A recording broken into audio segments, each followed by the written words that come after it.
207, I'm behind it at the light right before on Route 10 North. Okay, we're going to receive Route 10 North. Hey, shut the car off! Shut the car off! What's up, everybody? It's Danny from the Constitution State here today. I hope everybody's having a good day. Today's video comes from the Cranston Police Department and involves Officer Kayleigh Cooper. I don't even understand how we allow cases like this and stuff like this to even happen and proceed. So the Cranston Police got a call 5 minutes before this from a store saying that the man and woman shoplifted. They were identified as Michael Campagna and Megan O'Brien. They're both 24. So right, they shoplifted. That's it. A nonviolent crime, a misdemeanor. And this lady, Kayleigh Cooper, who in this video acts like a straight up gangbanger, flies through traffic on the wrong side of the road and gets out and runs up to their vehicle. Doesn't say anything except for get out and whips their door open. Violates their Fourth Amendment. It's a misdemeanor. She's not supposed to have her gun out. Why is she waving her gun in their face? And I think like any reasonable person would, they drove away. So later when the department realized she acted like this and then she fired her weapon in the neighborhood over a misdemeanor crime for no lawful reason, they said her foot was ran over. Even if her foot was ran over, she put herself in that position. She shouldn't have been right there. Cops love running in front of cars, and then when the car moves, they love shooting at the car. So she put herself there. I watched the video over and over and over, and I can't see where or how her foot was ran over with how her body was positioned. Never mind that, she never once states it, and then runs back to her vehicle, and then gets back in her vehicle and takes off to fly through the city even more, chasing them.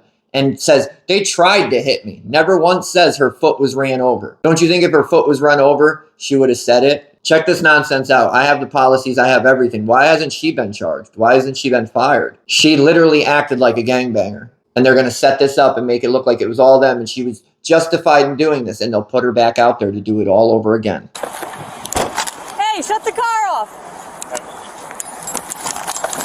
Shut the car off! Get out of the car! Get out of the car. What are you doing? What is this shoplifting. about? Get out of the car. What is this doing? Get out of the car. Ma'am, you're fucking... Ma'am, get away from my car. Man, run me over. I'm not. Get away from my car. Man, run me over. I'm not.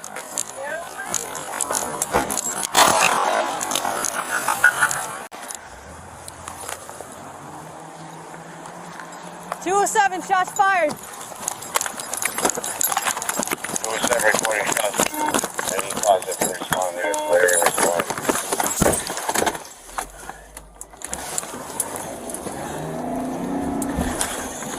207, he's trying to run me over. He's shot at his car. We're on the highway. I lost him heading towards Providence, 95 North. Yeah, 95 North, we have shots fired. Any unit that can respond in. One will be close up.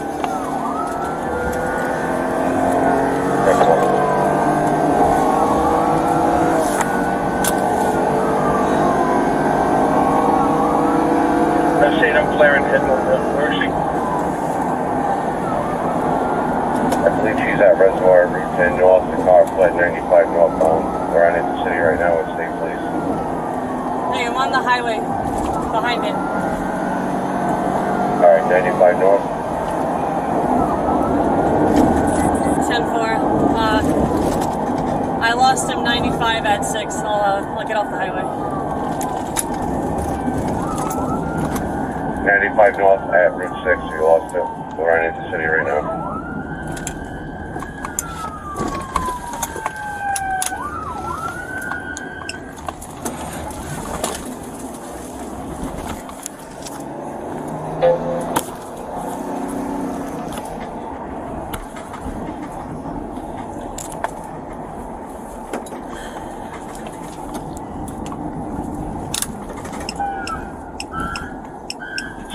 I'm going 95 right now.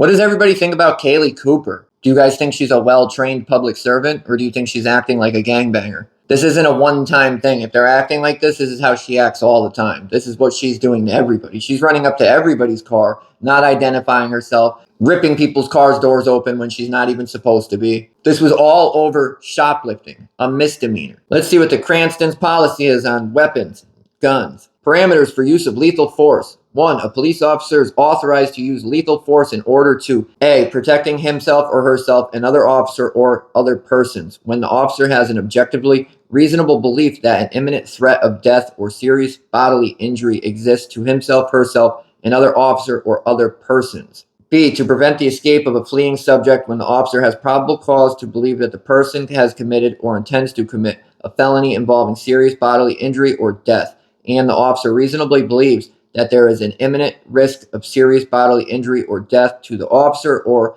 another if the subject is not immediately apprehended. A. It wasn't a felony stop. It was a misdemeanor for shoplifting. B. There was no threat at all. The only quote-unquote threat that they had was the threat of him hitting her with the car, which he wasn't trying to do, and her being in the way of the car. But of course, they fabricate stuff like this. They put themselves in danger so they can shoot, so they can get you. Let's be real. If it was about public safety, they would have said, all right, they fled. We got the plate. We'll get them after.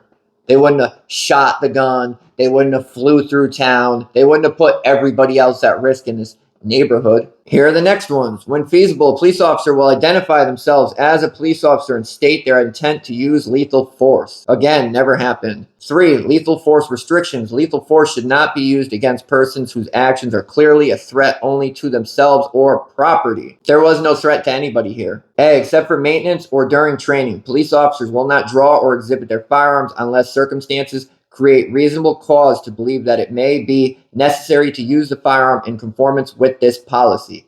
Warning shots are prohibited. So she was shooting to injure them. She was shooting to end them. And I bet you if she had just did a traffic stop like she was supposed to, instead of just pulling up in the wrong lane of traffic and jumping out and running out with her gun up, it probably would have ended differently. And yet nothing's going to happen to her. She's not going to get in any trouble. Yes, the state police are investigating it, but they're also making excuses for her. And they're also running with this narrative that her foot was ran over, which even if it was the car is driving away, there's no reason to shoot at them. They're not a threat. We know the state police aren't going to do anything. We know they're going to allow her to go back out there and continue to harass the public and put the public in danger like this. And here we have 6. Discharging a firearm at a moving vehicle shall be avoided unless a person in the vehicle poses an imminent threat of death or serious bodily injury to the officer or another person. Officers shall avoid intentionally placing themselves in a position where a vehicle may be used against them.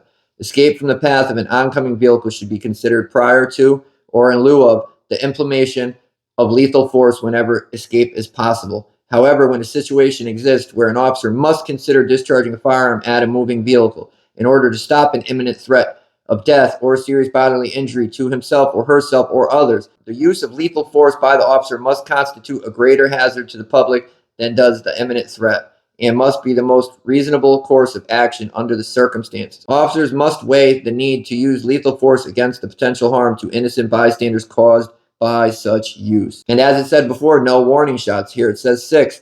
In both sections 5 and 6 above, the officer's focus will be to stop the person presenting the imminent threat and not to disable the vehicle of which the suspect is an occupant. And here there was no threat. There was no imminent threat. There was no danger. So she's shooting to end him. And the sad part is they got a whole bunch of charges, a whole bunch of BS charges that they shouldn't have because of this officer. And who suffers? We, the public, suffer because they never do real investigations and they never hold these criminals accountable. And the 2 people in the vehicle who got all these trumped up charges now because this lady wanted to run around and act like a gangbanger. And it's sad that the newspaper and all these people will get this and they'll write it up and they'll just put the police narrative. They won't question like, wow, was her foot actually ran over? Like, no, they strictly put what the police say and then they present that to the public as fact. Let me know what you guys think. Leave it in the comments. I'll see you guys on the next one.